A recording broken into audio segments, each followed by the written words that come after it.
Nag-ano siya kasi. Malakas yung ano. Nagtatabon siya sa ano eh. Nagtabon siya sa may kahoy kasi. Kahoy? Ay sa may Bato. bato. Kasi malakas yung agos ng... Wala, hindi sila istubo. Tinatamaan mo.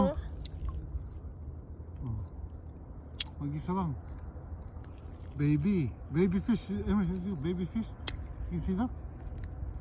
Baby fish. Over there. Baby fish. Nandito siya sa ano, o yan, o. Ang lawak-lawak river. Eh, Red Deer River. batuhin mo, Gab. Oh. Para gumalaw. Wala. Oh. Oh. Wala pa rin. Hindi ko tatamaan ko nga. Tamaan mo nga. Wala pa rin. Ayun yung Ayaw niya. Oh. Diba? Hindi kasi malakas, natatakot siguro yan. Oh. Ayun. Oh, Ayun, oh, lumapit yan. na siya kasi nga malakas. Ayaw niya pumunta doon kasi malakas. Oh. Mama, fish.